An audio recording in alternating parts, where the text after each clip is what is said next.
Like my fifth cup of coffee today. Oh, fuck. It's So you have 11. Okay. Coffee is life.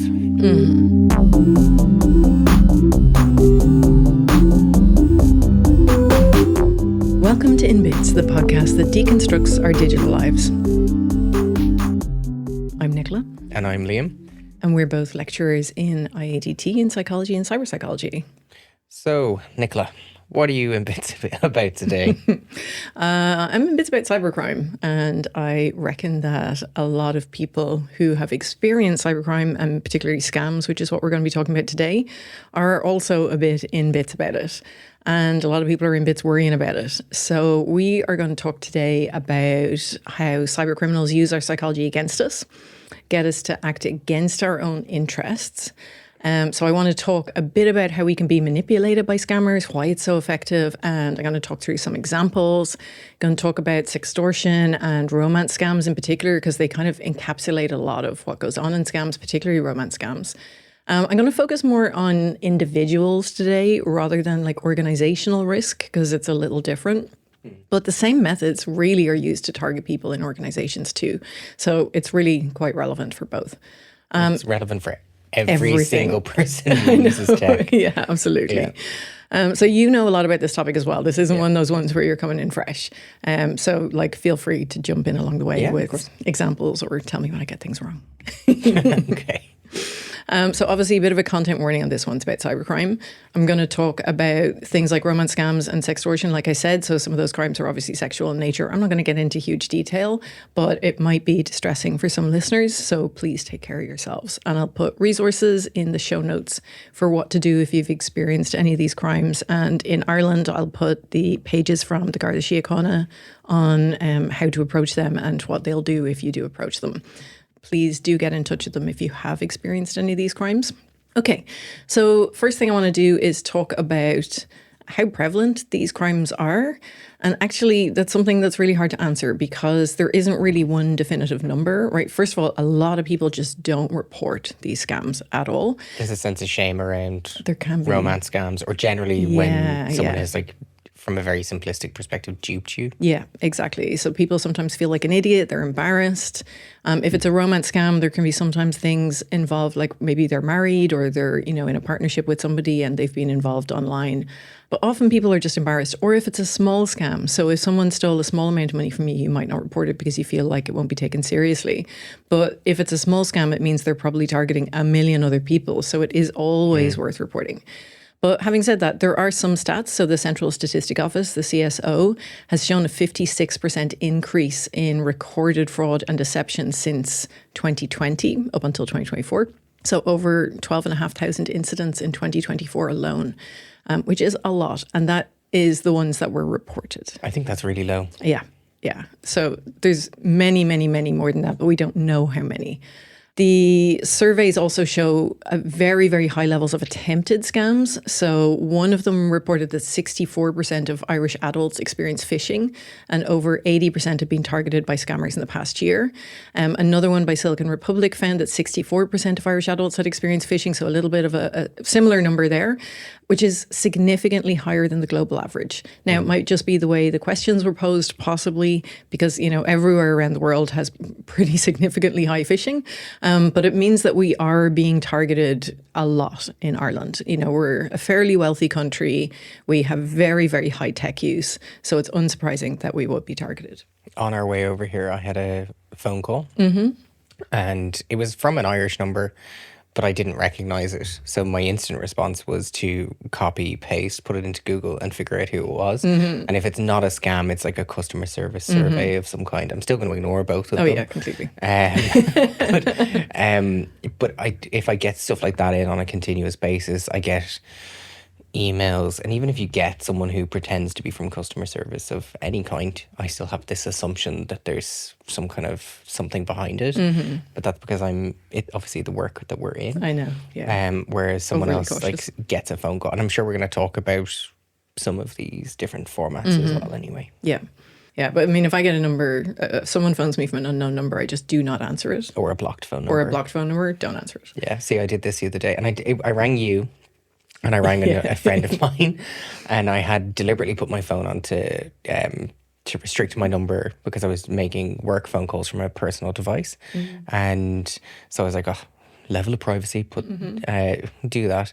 And then I forgot to change it back. And the next day I rang you and you didn't pick up. And then, which is really unusual. I was like, oh. And then I rang one of my friends and she didn't pick up, and she was like, oh, it was just from a block. It was from a private or a restricted number, a block number. And she was like, I was never going to pick that up. No.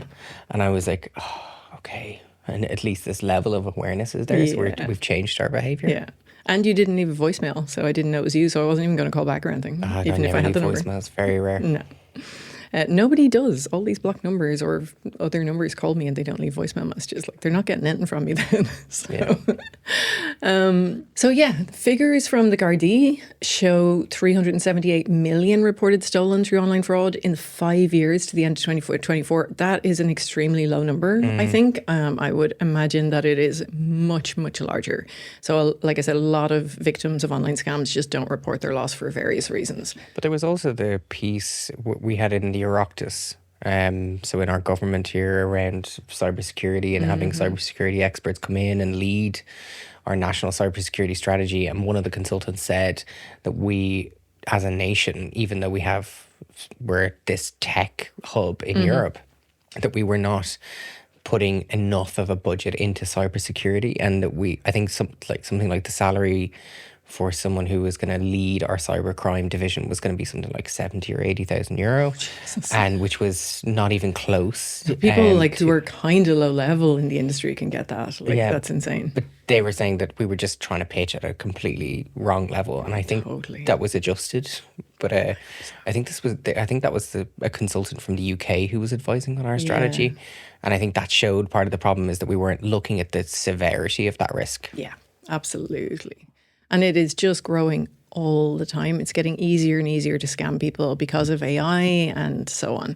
So I'm going to talk about some different kinds of scams so that people are aware of them. But you can kind of talk about the kinds of scams that are popular at any given time or prevalent at any given time. But they just change and develop so much that knowing about particular scams isn't as useful as knowing about red flags of scams in general. So obviously the kind of broad things are fraud, identity theft, malware and ransomware. So malware is where your computer will get corrupted. Ransomware is where they can block you accessing all of your files, all of your devices until you pay a ransom, and they'll give you a code to free it up. Hopefully they don't always. You're trusting cyber criminals to do what they say they will after you have handed over loads of money to them. So it's not a great idea to pay that. Some companies do. I'll talk about an example in a minute, but generally recommended not to. So phishing emails are probably the most common thing, and also phishing text messages, smishing it's called sometimes. But the phishing emails or websites are designed to imitate legitimate entities. So it might look like an email from your bank or from Revenue or PayPal or something like that, where they're trying to get you to divulge details, security details. I think the QR code one, and we've chatted about this before, like the QR code one is where you put a sticker of a QR code over in a pre-existing QR code, and it's the quality of how they've impersonated the QR code in terms of like how professional it looks on top of it. And the app that it brings you to, or the website that it brings you to so that you pay. Is very similar, or it's cloned. And there was a series of these in Dublin in relation to parking, and parking in Dublin is expensive. So like depending on where you park, it could be like €5 an hour or more. Yeah. So they had a series of these, and our local county councils, both in Dublin and different areas around the city, they started to send out like awareness campaigns around QR codes, and there was a series of text messages around it, and at least that spread quickly. Yeah. But how many people were impacted by it, we don't know. And like once you give up your details, then they'll just take a whole bunch of money out of your account. Yeah. We're very lucky that the banks will often refund money that has been scammed up to a certain extent. Like if it's a large amount, they will try to make sure that you took reasonable measures and that you weren't unsafe. But for the most part, they're actually pretty good. Yeah, they are.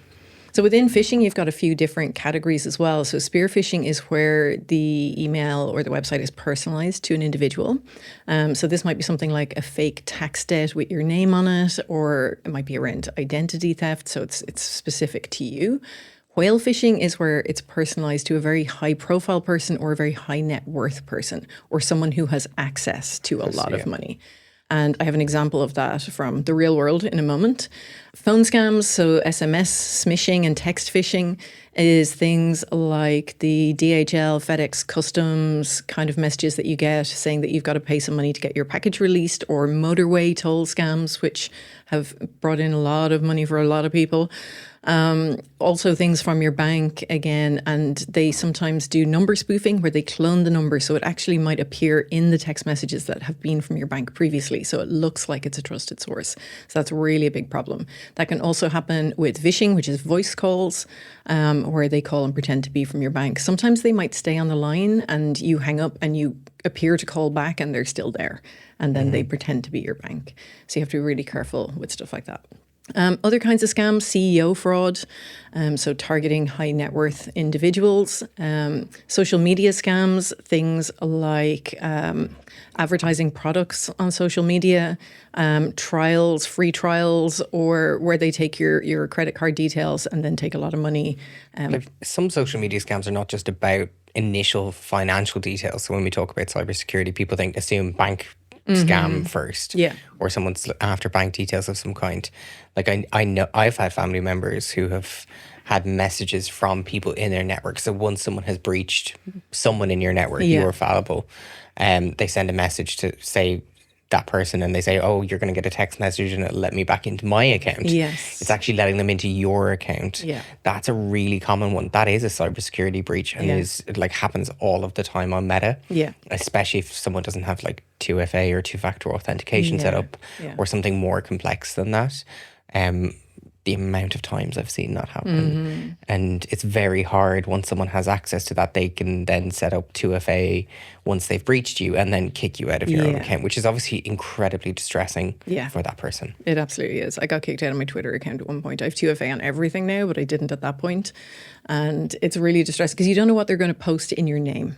Or who you're going to contact, who they're going to contact in your DMs and things like that. So it's quite worrisome. I remember DMing your Twitter account when you were breached to see what they respond. And then there were all those scams that came in response to a tweet saying that I had been hacked, and all these bots answered to say, "Oh, we can help you recover your account." And it's that's another scam on top of it. Yeah. Invoice redirects are ones that happen a lot to companies, although they mostly are improving their systems to make sure this doesn't happen anymore. But it's basically if you're a company and you have a supplier and you need to pay them for, let's say printing, and you need to pay them 15 grand for printing, someone will call you and say, "Hey, we've changed our bank and these are the new bank details," and you update the details and you send the money, and that is not your supplier's bank details, that is the scammer's bank details. A lot of money gets redirected that way. SOS scams are where you get emergency messages from somebody in your family saying that their phone's been stolen or lost and they really need some money sent immediately. They're very, very common as well. Advance fee frauds, where they say if you can deposit this check, we will give you money for it. So they send you a check for extra amounts. So if you're ever selling something online and someone sends you a check for £1,000 more than the thing you were selling, and then they want you to give that money back, probably the check is a false check.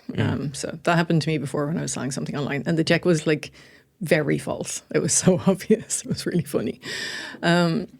Online shopping, like I said, free trials, things like ticket scams, non-existent products, romance scams, which I'm going to talk about, work from home scams, so get quick rich kind of scams. You can make $2,000 a week by just doing 3 hours work and stuff like that. There's a lot of ones I've seen recently about rental scams. So students are we have a huge rental accommodation problem and housing problem in Ireland.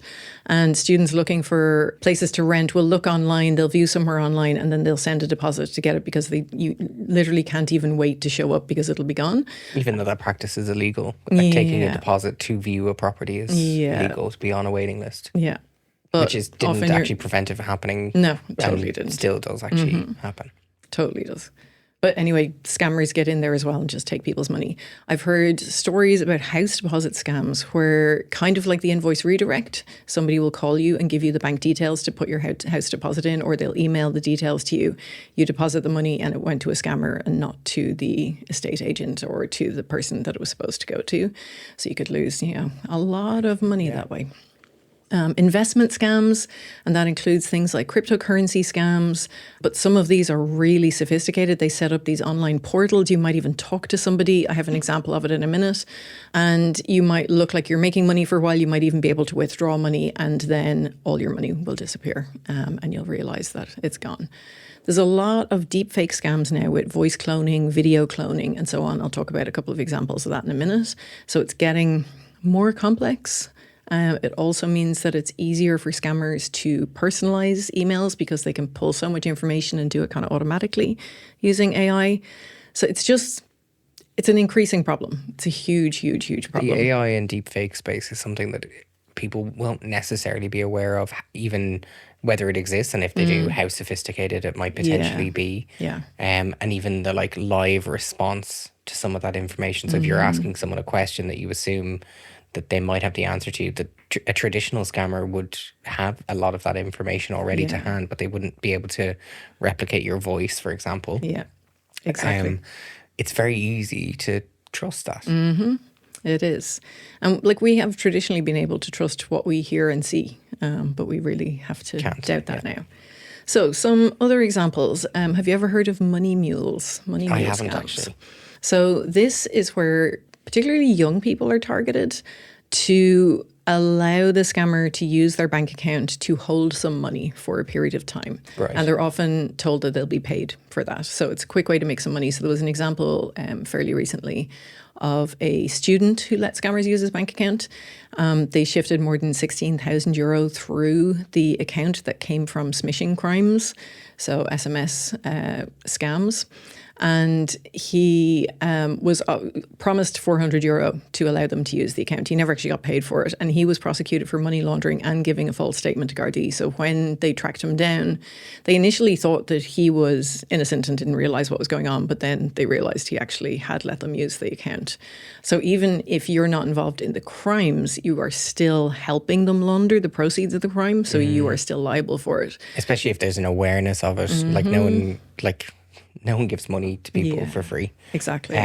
So always be very skeptical. Yeah. So he was approached by someone on Snapchat to do it. And he is now offering to speak at local schools about the dangers of it, because obviously the consequences for him were really big. It means that it's difficult for him in future. Even if you get a fine or a community service, not being able to get a mortgage in future, not being able to open bank accounts in future, those kind of things. One of the pieces of money that was transferred into that guy's account came from a Cork woman who had fallen for a motorway toll scam. So eFlow is our motorway toll on the M50. And she had inadvertently responded to one of the scams and then discovered that over €9,000 was transferred out of her account into this guy's account. So you can see how multiple scams kind of... And the eFlow scams are the really common ones that we do see text messages from all the time. I'm more surprised that €9,350 was allowed to be transferred out of her account. I'd say she without put in, her bank doing anything. Yeah. I'd say she put in bank details or something. But yeah, normally the bank would let you know, that seems like an unusual transaction or something. It seems like. Certainly would be for me. Who has any transaction like that? They'd be lucky to get 50p out of my account. Yeah. So investment scams are often called pig butchering scams. Have you ever heard the term before? No, it sounds like a lovely name. Doesn't it? It's essentially the idea that the victims are pigs being prepared for slaughter. So you're trying to fatten them up, so you get them to invest more and more money in the fraudulent scheme until they're fat enough to slaughter. Oh. Lovely, huh? Yeah. So you get them to give you as much money as you can, and then you steal it. So an example of this, a guy who spoke to a piece on these kind of scams for Primetime, one of the big shows that we have that does investigations in Ireland. They called him Thomas in it. He was a businessman, and he lost €17,000 in a cryptocurrency investment scam. And what's really interesting, I think, about this case is he was deceived twice by two different scammers. So the first was the cryptocurrency scam. So he saw an offer about it on social media. He opened a cryptocurrency account on an online website, which is like obviously quite sophisticated. He started out depositing small amounts. So he started with like €50, added a little bit more money slowly. The account was showing him his profit rising. So he put in a bit more. He put in an extra €500. And then he was getting calls from the person operating the platform. So he was actually talking to somebody who urged him to put in more money so he could maximize his profit. So he put in €2,000 and then he put in €3,000. And he had video calls with this guy who showed him a passport for identification, everything, which of course later turned out to be a false passport. But it felt like it was verifiable and real and legit. And lots of people invested, like they put pension pots into like Bitcoin and other forms of crypto. Yeah. I would be like, I've never invested in crypto because a lot of the scams around it, like on social media where someone posts that they've gotten all this money from this particular person, they tag them in it. Like they're the ones I've seen on social media from it. Yeah. I just don't have the courage to even go there. Yeah, no, I'm keeping well away from that. I think if I don't understand something well enough to know how it can go wrong, I shouldn't be investing in it. Yeah, that's fair. Okay. So yeah, he withdrew some money from his account at one point. So he took out €600. That all seemed fine. So that makes it feel very legitimate. So that often happens. But then he was being reeled back in. So after he withdrew that money, he invested a larger sum. And then eventually when he tried to actually cash out and get back €12,000, it all went quiet. He couldn't reach the person he had been talking to and his money was gone. When the person did make contact again, he tried to persuade him to invest more money in it. But at that point, he realized that he had been scammed.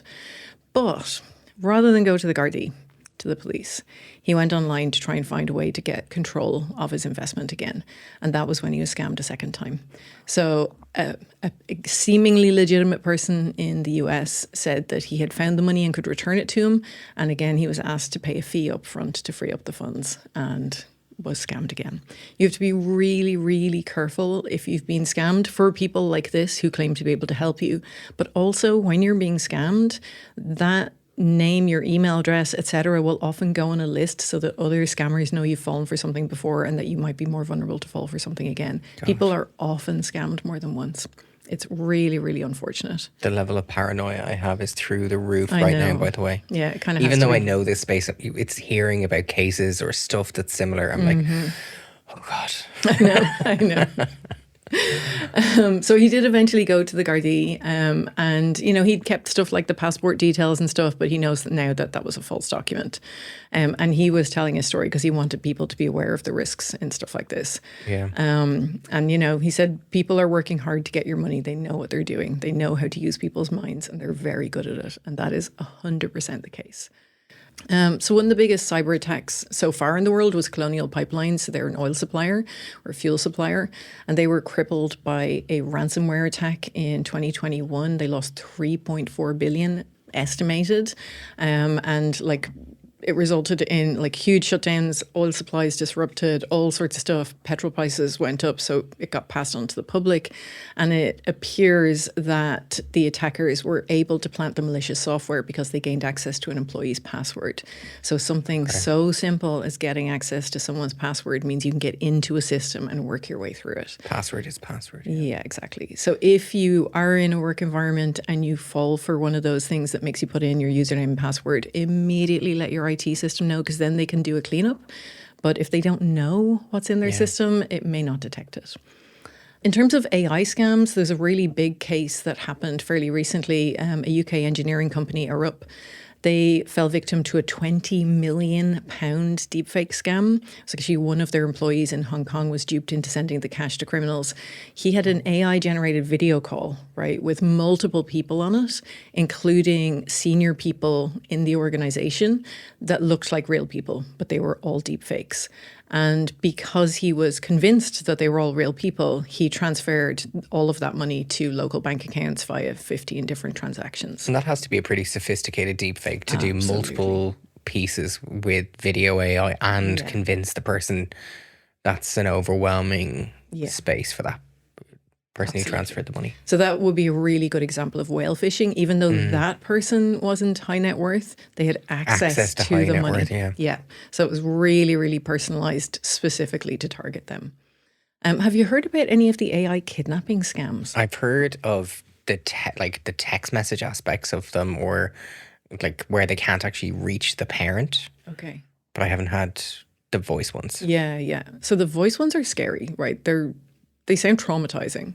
It's basically, right, so there's a story in The Guardian of one of these in America, and this is generally kind of how they go. So you get a deepfake voice of your child calling you. This one, in this particular case, it said, "Mom, I've messed up." And then she heard a man instructing her kid to lie down and put her head back. And it was her 15-year-old daughter, Brianna. And at the time, her daughter was away with her husband at a skiing competition. So she thought she'd been really badly hurt. She thought she'd been kidnapped by somebody. And she was with the younger sister and around other people at a dance class. So she heard her daughter crying and shouting, "Help me, help me." And of course, she just lost it, right? Her heart stopped. She went to jelly. Fight or flight response. Yeah. And so the guy on the phone is yelling at her. He's saying that he's going to pump her daughter full of drugs, drop her in Mexico. She'd never see her again. So she sprinted into where other people were and tried to get help from other people. So she was shouting at other people saying, "Please call 911." A couple of the other people called 911. So the guy's still yelling threats down the phone with her and is saying that she needs to pay £1 million if she wants to see her daughter again. And she didn't have that kind of money. So she was agreeing to give him $50,000, and he was trying to tell her how she would do it, with a bag over her head so she wouldn't see him. He'd pull up in a white van, blah, blah, blah. Okay. But one of the mothers who'd been calling 911 came over to her and said, "It's AI, it's an AI scam." So the police had heard of these scams and had informed her, and she was trying to get through to her, but she was so panicky that she could hardly even hear the words and she couldn't even accept it. So she rang her husband, and her husband went and found her daughter. And until she spoke to her daughter in person, she just couldn't accept that it was actually not real, because Which she was so I can certain. understand. Like, you're completely overwhelmed, and Totally. then even then, when you speak to them, because they've been impersonated to that high level, until you physically see them, I wouldn't trust it. Exactly, yeah. And like she said, it was just, she broke down. She was so traumatized. She couldn't get over how real her voice sounded. And she was absolutely sure it had been her daughter's cries. So very, very traumatizing, even if you don't fall for the scam. But you can understand in that panic how you would stop thinking rationally and you would do anything you could to get your child. Yeah.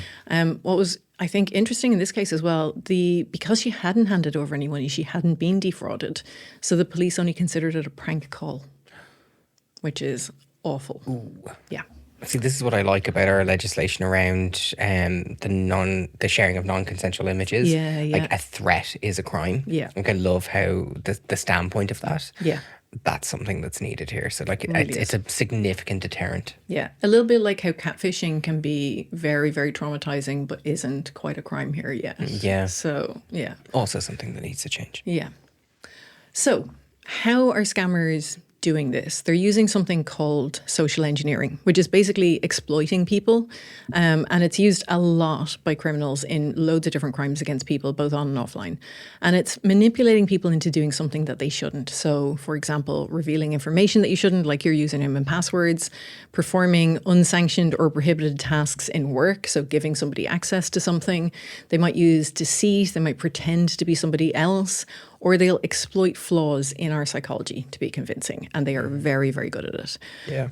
It can happen by email, on websites, over the phone, in person, and it is so effective. You can search for social engineering on YouTube and see some of the different tactics that some people use, like ringing an electricity supplier and having a baby cry in the background, or something that is going to make the other person feel like they need to help kind of you. help you, because you're in that position and we can't help ourselves sometimes. Yeah. Like, they use our desire to be good people sometimes against us. I think a really good example of that offline is something called tailgating. Have you ever heard of tailgating? Yeah. So this is, you were chatting to me about this before. So this is where you let someone through a door. Yeah, that you're not supposed to. So if you work in a secure environment in a bank, for example, and you know that only people with swipe card access are supposed to go into a particular area because of cybersecurity, you're not supposed to let people through. But if somebody comes right behind you at a door, It's extremely rude normally, and we're very socially conditioned to think it's rude to shut a door in somebody's face. Not even shut the door in someone's face. I would not probably hold stop it. and hold the door open for them. Yeah, I know. Or if they had like a load of stuff in their hands. You'd maybe even help them bring it in. Yeah. Or like there's a lot of examples. Like what's similar to that is like someone pretends they're coming for a job interview and they want you to print off. They've forgotten something they were supposed to print. Here's a USB key. Could you do this for me? Exactly. And there's stuff like that where you gain system access. Yeah. Yeah. Yeah, because we are like, most people are quite polite or quite nice, quite helpful, and that can be used against us. If someone asks you for help that you've never met before in your workplace, tell them no. Yeah. And be mean. Exactly. And like once they get into an office through tailgating, then people assume that they should be in there. So there's lots of examples where they walk around and they're chatting to people and then they see people's passwords on Post-it notes stuck to the front of their computer screen and all those kind of things, which is why we don't do stuff like that. But a lot of tech firms here will have guest access or guest visitor access. Yes. And with that, they'll say they color code your purpose for being in the building. Yeah. And you, like the floors that you should or shouldn't necessarily have access to. So I think that is kind of helpful in that scenario, but definitely people are still going to fall prey to a tailgate. They are. Most people believe that they would never fall for an online scam. So we do have a bit of an optimism bias. We feel like we're more likely good things will happen to us, less likely bad things will happen to us. Other people are more likely to have bad things happen to them. So we would never be the one who would fall for a scam. It's like young people thinking they're never going to have any form of injury in life is going to be perfect, and old people thinking that everything's going to be terrible, so they protect themselves better. It's because it is. This is such a generalization, but typically that's actually how it works in research. It's really interesting. You feel invincible when you're young. Yeah. So in actual fact, like given the right or rather like the wrong circumstances, most of us could fall for one. I have fallen for a scam before. It was when I was extremely stressed, probably the most stressed I've ever been in my life, right at the end of my PhD, trying to get it finished. I was in my university email, which I didn't use all that often.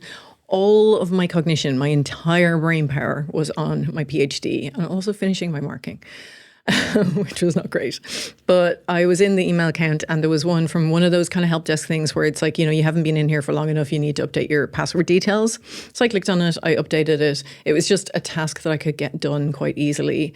And as soon as I hit enter, after putting my details in, I knew what I'd done. Like literally as soon as I did. You have limited time and resources. It's a bit of cognitive overload. Similarity, you're already in your email. There's cognitive bias because this looks similar to something I would receive generally, and you don't have fair enough falling for that. Yeah. Like it's very understandable, I think. Yeah.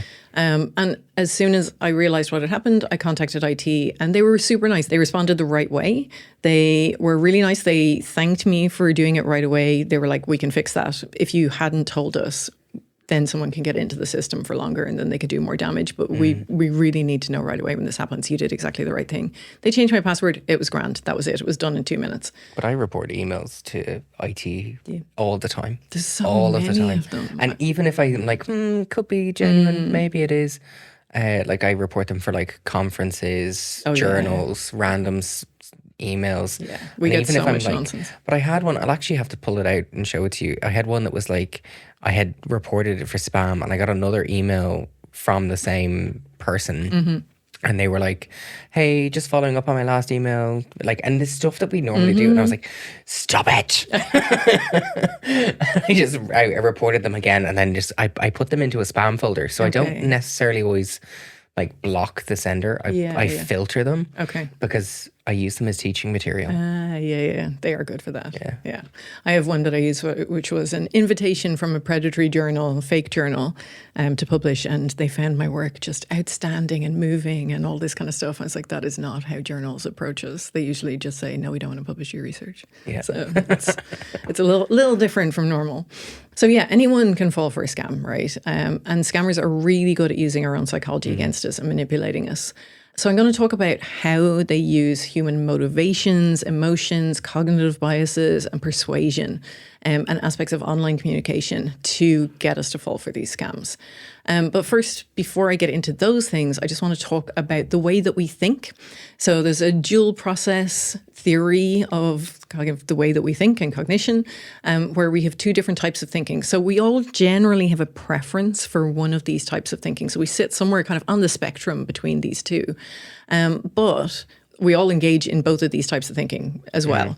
So there's system one thinking, which is more automatic, intuitive, emotive. It's quick. You're not necessarily analyzing everything before you make a decision. Driving behavior. Yeah, exactly. Well, not yet, because I'm fairly new to driving, so I still have to think about every single thing I do. Yeah, well, it will be. But once you get used to driving, one. it's automatic, yeah. System two thinking, analytical, deliberative. You take your time, you're logical, and you think through what you're doing. So if you're buying a house, you're going to use system two thinking, right? Because it's a big decision that you need to make. But if you're buying popcorn, you might use system one thinking because it's a quick decision. Depends on the person you are. Depends on the person you are. Liam probably overthinks the popcorn. I'm the person who's standing there for way too long and annoying everyone else in the background. Yeah.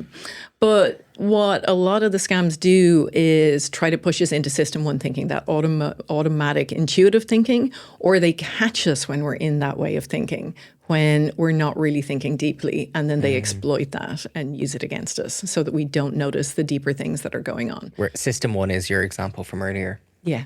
Yeah. Yeah, exactly.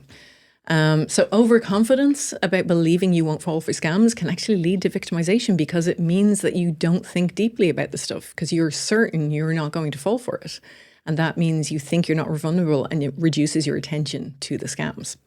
So I don't feel confident that I won't fall for them. I feel aware and scared that I will, which makes me look at all the emails really carefully. I was going to say I am absolutely not confident enough that I don't feel like I'm going to fall prey to these. I'm like... that probably is what is the only thing protecting me is my level of like paranoia and anxiety around being scammed.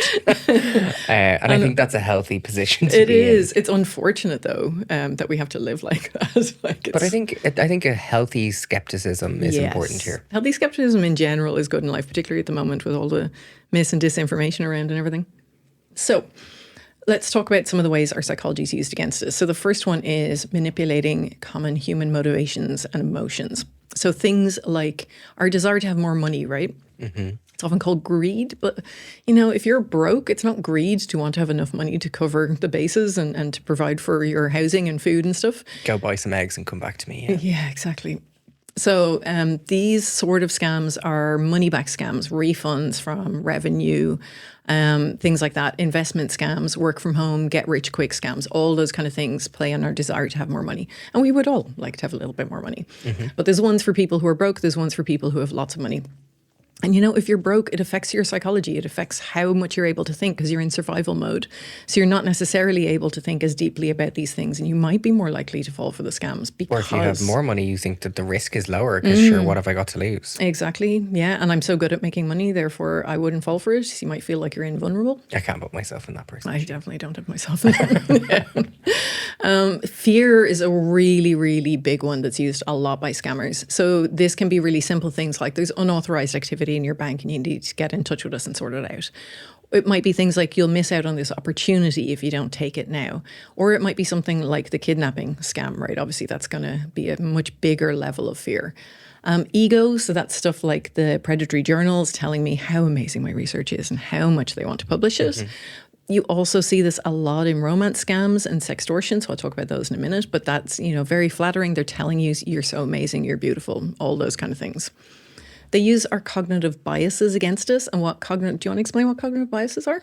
Yeah, so it's where something already aligns to your train of thought, your pre-existing thinking. So you don't spend as much time about thinking about it. I think it aligns to basically save us time. Yeah. We don't have to think about it as much because we already know, sure, I've seen that before. It's probably okay. So that's the email you got telling you to reset your password. Yeah.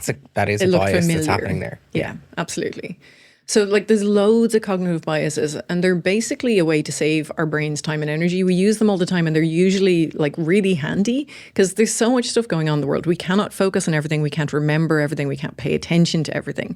So we have to decide what we're going to pay attention to, what we're going to remember, what we're going to make meaning out of. Sometimes we have bits of information and we need to join them up and make meaning from them. But if you're getting an email that looks similar, that's going to start that filtering process already. Yeah, so exposure to something that already looks legitimate, if it's using the same color scheme, so like the Microsoft updates one is one that people fell prey to a lot because there's not a huge amount of interaction that you have as long as it was similar, and then surprise, you need to pay for a license that you didn't pay for, and that we don't consider them as much. No, we don't.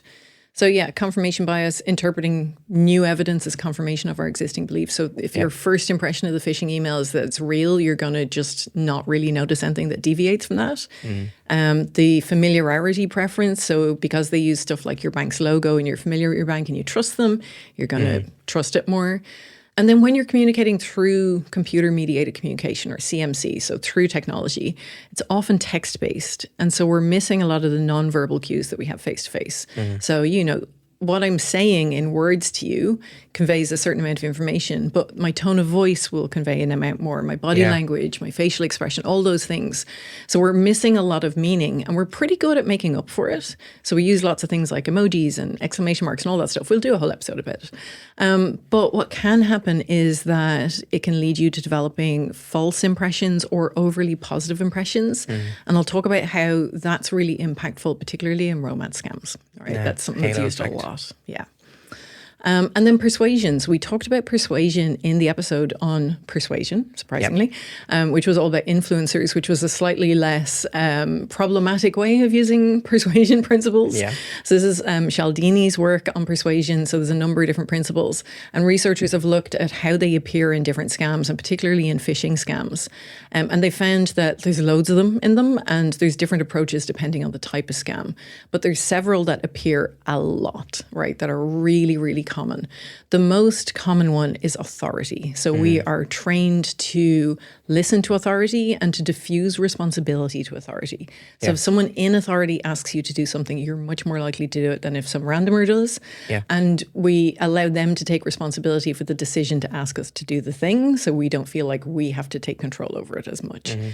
Authority is often activated with urgency and stress. I was going to say urgency is one of the big ones, Because essentially what all of these things are trying to do is override your rational thinking. But that kind of feeds into scarcity principle. I don't have enough time or attention or resources, and I click on the e-flow link, and that's the end of it. Exactly, yeah.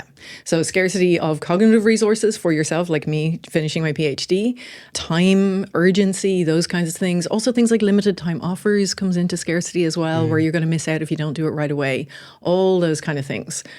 You sometimes see social proof being used. So this might be like online shopping scams where there's loads of false reviews, 5-star reviews. And then in the middle of them, you see like one 1-star review going, why is everybody so positive about this? I can't believe it. Like nothing ever showed up. These guys are a scam. So they give you the idea that other people think this is good, or they might invoke other people's name in your company. So you feel like, well, if other people are doing it, it must be okay because I trust them. And if we all are doing it, then it's fine. Liking and similarity and reciprocity are 3 principles that are used quite a bit as well. And liking, so you'll see this in the romance scams. So setting up the person that you're talking to in a scam as someone who's very likable, someone who's similar to you, because we tend to prefer people who are similar to us, if you remember that from the online dating episode. And reciprocity, giving either like compliments or like small gifts. So the Snapchat case is reciprocity as well. It absolutely is. You're going to get €400 if you let us use your bank account. Of course, you didn't actually get the €400, but like they thought they were going to. So when we think someone is like us, we tend to like them more. We expect them to behave like us as well. So we don't think they'll scam us. We trust them more. And this is used a lot in romance scams and in sextortion scams as well. So I'll talk about sextortion. This is basically a form of image-based sexual abuse. It can happen in a lot of different ways, but what it typically refers to is usually gangs posing as young women luring men, right? So this tends to target men. Using very beautiful, young, highly sexualized women to lure them in, and sometimes using young men to lure in gay men as well. It'll be through an online dating site maybe, or through social media. They'll start chatting to you and they'll very quickly ask you to engage in sexual acts during a video chat. They record the footage and then they threaten to release it unless you pay a ransom. The number of cases reported to the Gardaí in Ireland are very low for this, but it happens a lot. People are embarrassed. And they're ashamed that they fell for it and they don't report it. And they really, really should, because this is happening so much. I've had quite a lot of people contact me panicking, wondering what to do when this happened to them, because they know I talk about this sort of stuff on media. I've had people contact me about this, not in relation, like about sextortion, but not in relation to their business, just Oh, personal just personal. Oh, this is finances. very personal. Yeah, this is yeah. usually personal. It's not related to business. And what they'll often have done, like some of them are more sophisticated than others. They'll have already checked out your social media and they'll know all the names of people. They'll know where you Your work network. and they'll tell you that so that it feels like they really will do it. Generally, they don't share it. So, like, you absolutely should not give them money because they will keep asking you for more and more and more and more. They will not stop. Yeah. So there's no point in giving them any money. You absolutely should go to the police and tell them about it. In Ireland, anyway, they are taking this seriously. And as much information as you can give them, the better, because then hopefully they can stop other people doing it. It is difficult because they're not always in Ireland. This can also happen in relationships and in other situations where someone is threatening to share nude or sexual images to coerce somebody into complying with demands like paying a ransom or sharing more intimate images or engaging in unwanted acts. So it can be in intimate partner abuse or cyberbullying or outing sex workers or outing people with, who are LGBTQ plus, and so on. So this can happen quite a lot, but typically when we talk about sextortion, it's those gangs kind of drawing men in with very young, attractive women. So, if there's someone on social media or online dating who tries to do that really quickly, I would highly recommend just being very, very careful and not doing it unless you don't mind your video going, because sometimes they do release it. There was a study done in 2024 that reviewed the literature and looked at the prevalence of this. So it was self-report studies anonymously, so people were able to report and say that it had happened without having to go to the police and say it. For young people, they found different ranges from like 0.7% to 5%. 5% is quite high for young people to have something like this happen. It's very distressing. Whereas adults, it was 4% to 18.7%.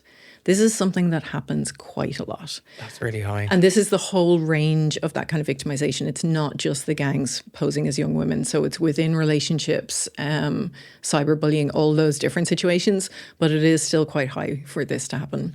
So young people and sexual minorities are more likely to experience victimization, and young people, men and sexual minorities are also more likely to actually report engaging in the offending as well. Oh, really? Yeah. Yeah, it's a problem, and it's something to be really, really careful of. It can result in really significant harm. So people absolutely panic. They get very, very distressed at the idea of these images or videos being shared with their family, with their workplaces, and so on. Reporting and help seeking are very, very low on this because they feel ashamed, because they're afraid, and because they think that the police and digital platforms won't respond well to it as well.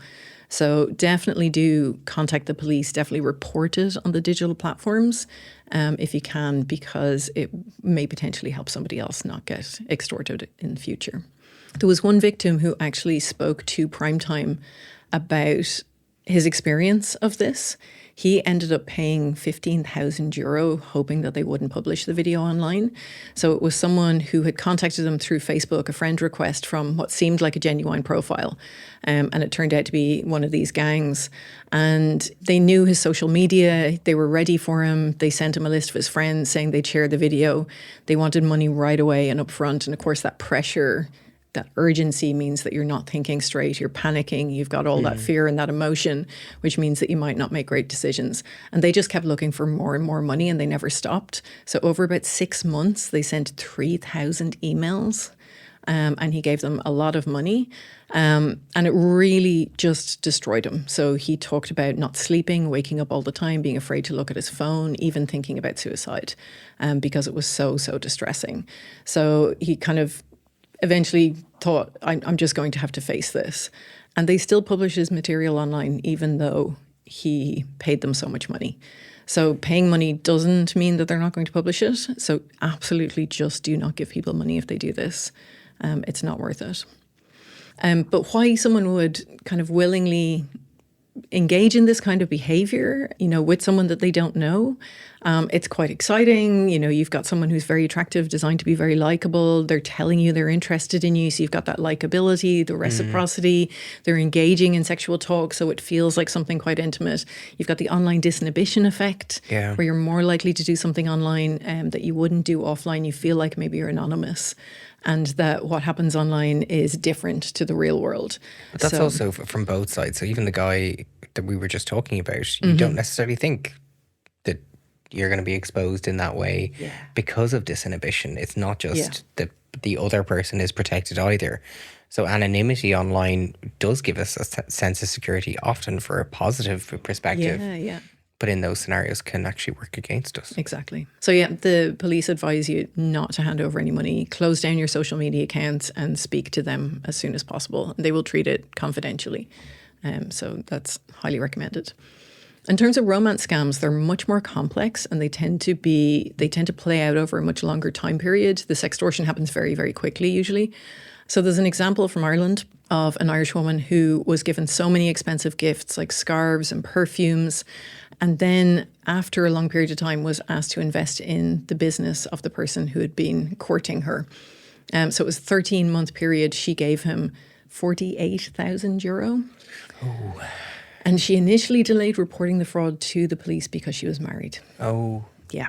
So you can understand why somebody would be reluctant to report it. Not only have you been cheating, at least emotionally cheating, but also you've given away money that's between both partners. Could you spend 48 grand without your spouse knowing? I couldn't spend 48 grand if I tried. You have to have it to spend it. No, but this is what I mean. Like, that person has been targeted probably because of significant wealth as well. Yeah. Well, and I'll get through the process of how the romance scams work, but often what they'll do is they start out with some questions like, hey, where have you been on holidays recently? And, you know, where do you live? What's your house like? I'd love to know what your house is like. What kind of car do you drive? Because then they can determine how much free cash you might have. Oh. Yep. So they're looking for cues as to whether or not you're wealthy. So if you're not wealthy, they may not target you. They may not bother. Okay. Yeah, so that's what they do. They find out. Or do you own your own business? Or are you successful in your business? I like successful women. They're really attractive. My answer is just no. Mm-hmm. I'm like, yeah, no, I'm broke. Again, we don't know the extent of romance scams because so many victims are too embarrassed and too ashamed to report the fraud. They use a lot of different ways to get people to send money. So to cover the cost of traveling to see the victim. So they're saying that they want to come and see you and they can't afford to, for emergency medical expenses for one of their family members, usually a child, a business opportunity that'll allow you to live together comfortably, anything like that. It's a good excuse to get money out of people. Romance scams are kind of a perfect example of how everything that can be used to manipulate people in scams comes together in like a perfect storm. Mm-hmm. So I often talk about them even in a workplace talk because it just illustrates how well this stuff works. The profiles are designed carefully to be very attractive, very likable. The male profiles and the female profiles are usually somewhere abroad so that they can't meet you in person. There's usually a backstory with some sort of sub story. So the male profiles, the men tend to be a little bit older. They're in some sort of like good position. They're secure. They earn lots of money. So they might be working in medicine abroad, on oil rigs. They might be in the army somewhere. And that's why they can't come and see you right away. The women tend to be younger. They're in more socioeconomically deprived areas. So that's why they can't come and travel because they can't afford to. And there'll be some sort of backstory. So a lot of the men are widowed or have lost a child or something like that. And the women will have some sort of disadvantaged story as well. So that immediately makes you feel sorry for them and want to help them. So it invokes that response in people. They are designed to be very similar to you once you get talking, right? So the profile will be generic enough and attractive that when they start talking to you, they ask you loads and loads of questions. They want to find out everything about you, but they don't share as much because whatever they share, they have to keep track of because it's not true, obviously. But they want to find out as much about you as possible. And that's really powerful. So not only do they find out how much money you have, like in general from different bits of information, but it makes you feel listened to. I was about to say, if you're lonely, exactly, someone is showing you attention, that is going to feel nice and you're going to keep going. Exactly. And a lot of people don't feel listened to. And so it's very powerful. And actually, a lot of the victims, when they're interviewed by researchers afterwards, they talk about that being the best thing. Like, this is the best relationship I ever had. I've never been listened to like that before. So it's very, very powerful in a lot of different ways. You have the idea of scarcity, which is one true love. Like there is nothing more scarce than the idea that we have one true soulmate that we find, and this person is designed to be that person. And they very quickly tell you that. You know, they will love bomb you right from the start. So they start using pet names. Expression. I know. So it's basically this overwhelming thing. They want to talk to you all the time. They're telling you how amazing you are. They're giving you loads of compliments. You're the most beautiful person they've ever met. They feel connected to you in their heart and soul. They want to be with you forever. They'll tell you they love you very quickly. They'll use pet names because they don't want to mix you up with somebody else in their dossier that they're also talking to. So they'll call you my love or my star or things like that. There's particular those ones. pet names aren't genuine. They're not. And this is all part of the grooming process. So they might give you gifts to engage you in reciprocity. So if they've given you gifts and then they ask you for something, you'll feel like you need to give something back in return because you kind of owe them. Or just compliments will equally work. You know, being there as a partner for you can also work. That is giving you something as well. So this grooming process can take time. There was one case in the UK where it was up to 2 years before they ever asked for anything. So with computer-mediated communication, you might have that heightened positive impression that you're creating. So you're texting back and forth all the time. They'll avoid video chat because obviously they're not who they are. Although we are seeing more like AI, deep fake. Yeah, they might send you a video clip of them talking to you, but probably not at the stage yet where they're having full conversations. So not being able to FaceTime or video chat with somebody is still a good indication that it's a bit of a problem. Time zone issues. Yeah. So they'll say things like time zone issues, or my camera's broken on my phone, or we're not allowed to do video calls on base for security reasons and things like that. So if someone's making excuses for not being able to video chat, that's definitely a red flag. If someone says they're going to come and meet you and then something happens and they can't, and then something happens and they can't over and over again, that's also a big red flag. That's why I found it hilarious in the online dating episode when you were talking about the amount of times that you had to put Stephen off before you actually met. Because I was like, that's a giant red flag for someone scamming you. Yeah, sounds about right. So Stephen got the ultimate scam. He ended up marrying you. Yeah, exactly. It worked out well. Yeah. So this grooming process, like I said, takes a lot of time. You get a lot of cognitive bias going on here, confirmation bias. So people are really enjoying the relationship. It feels amazing. And so they'll sometimes miss red flags because of that initial very positive first impression that they have.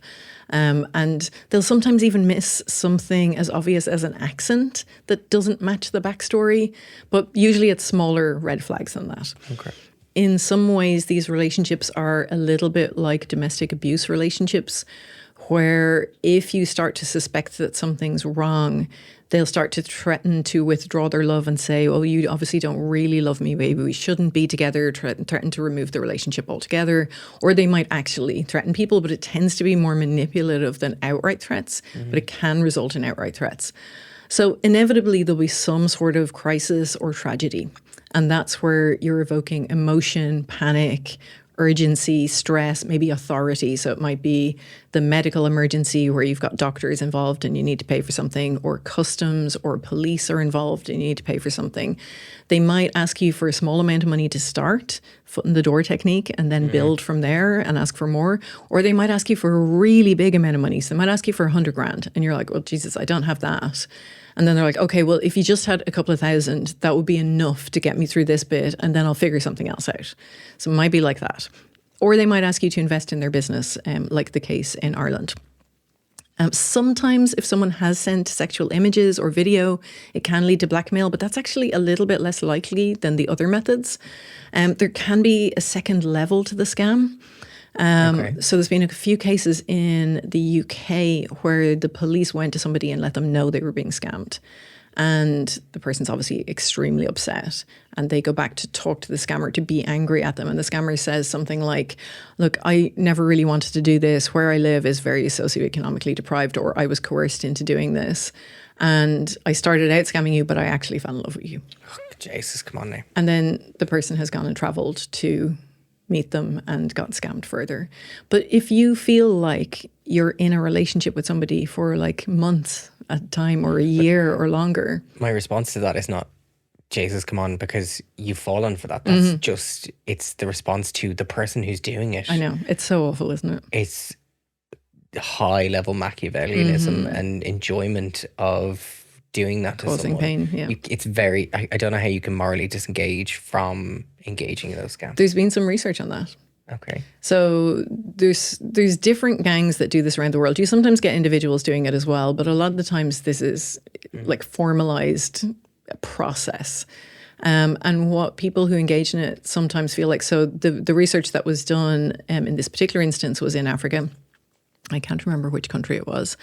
They were experiencing the results of colonization, right? So the poverty, not being able to be successful, that strain theory of crime where some people are doing well in the world and some people aren't, and you're trying to kind of balance things out a bit. Yeah. And so they felt like these people, white people from Western developed countries who were wealthy, deserved to lose the money. They didn't, like they had so much that they wouldn't miss it, or that they were so stupid to fall for the scam that they deserved it. They brought it on themselves. And they brought it on themselves. So they were able to morally disengage because of their history and because of their circumstances to a certain extent. Yeah. But there's also a lot of cases now that we're reading more and more about, and there was actually quite a good documentary on RTE about this, about people who are scammed into working in these factories, engaging in romance scams. So you get workers from China and all different places in Asia, the Philippines, etc., who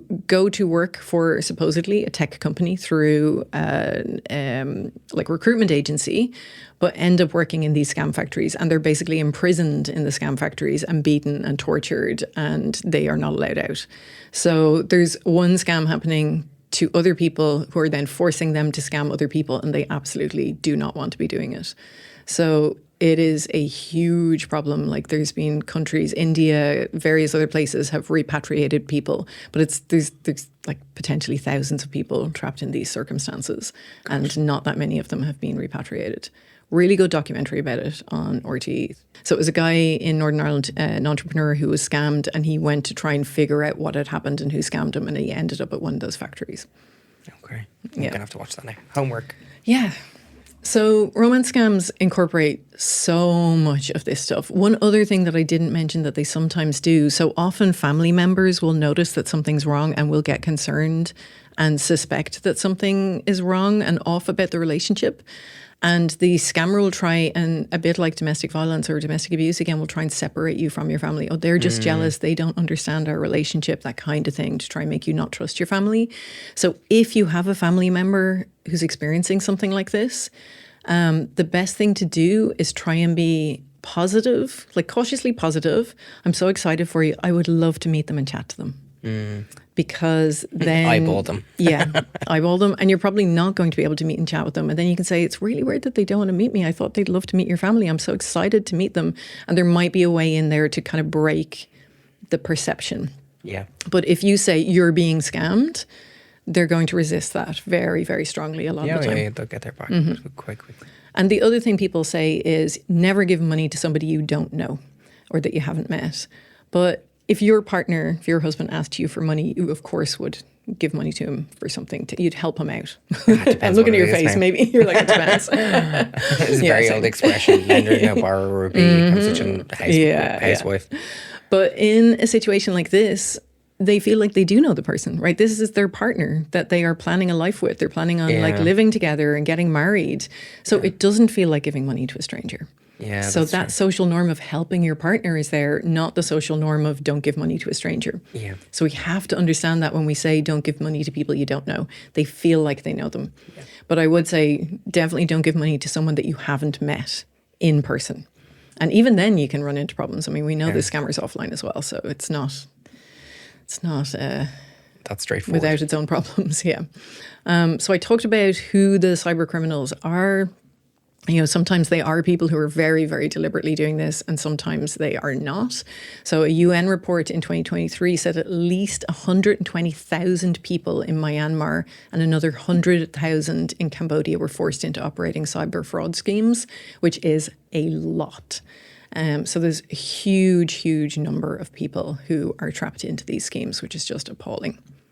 My final thoughts on this are the people who fall for scams, and that is the language we tend to use, it's not quite accurate. Like, we do fall for them. We get tricked into believing these things, but people who do fall for it are a victim of a crime, right? So we shouldn't be engaging in victim blaming. They are someone who has been victimized by a criminal who's very good at what they do. We are all vulnerable. It's really a matter of time before we fall for something rather than anything else. Oh, yeah. Yeah. So if you think you've been the victim of any kind of online fraud or scam, you really should try and report it to your local police. And particularly in Ireland, the guards are taking this much more seriously now. Use the online reporting service on the website or the forum where you were scammed or where you were approached. And when you go to the local Gardaí, bring copies of every bit of communication that you have, your account details, any advertisements of online posting, anything that's relevant that you have at all, because everything can be useful for them. And they have said they will treat all reports in confidence. So if there is something where maybe you're in a relationship with somebody and you've been engaging in a relationship online, they will treat it in confidence. But I think even if something has happened working abroad, or you're on a Erasmus, or you're studying abroad and something happens, I would still be contacting the guards because they're your national police service. They're people who you know and trust, who can still provide you with support. Even if it's outside their jurisdiction, they're not going to go, sorry, you're in a different country, I can't help you about that now. They'll at least be able to point you in the right direction. But even just, they're still going to provide you with advice of best practice, or how to keep yourself safe, what to do next or now. I think the falling for scams language is problematic because of the kind of areas you've raised. I think anyone can fall for a scam. They absolutely can. It's really easy, especially with some of the concepts that we've spoken about. So I think if someone approaches you and says that they've fallen for a scam, the reason they haven't come to you is judgment. And that's one of the things that you do see. That like, how could that have happened to you? And I can't believe that happened to you. I can't believe you were so stupid. It's really not a helpful response. No, it's, Jesus Christ, that's terrible. Yeah. How can I give you a hand, or what do we do next? Do you want me to provide you with support and come to the guards with you if you need a hand to do that? Exactly. Or, hey, let's lock down your accounts. Do you need me to message someone on social media? Be an empathic person and see how you can provide support. Yeah, absolutely. Could not have said it better myself. So thank you so much for listening. I know that was not the most uplifting episode, but I'm really hoping that the information, I know, for me particularly, I'm hoping the information will help you avoid some of these things in future and make you a little bit more aware of the kinds of ways that you can be manipulated. You've been listening to In Bits, the podcast that deconstructs our digital lives. You can find us every second Tuesday on all the platforms that have podcasts on them. And you can find us on social media on Blue Sky, Instagram and TikTok at In Bits. Yes, I think. Yes. I can't remember. Brain dead. We would love to hear from you. Please leave a review. Please let us know what you'd like us to talk about. Give us feedback if you can, because we'd just love to hear from you. This episode was produced and edited by Owen Hurley, who also wrote our fantastic music. So thank you all for listening, and we'll see you next time. Thanks, guys.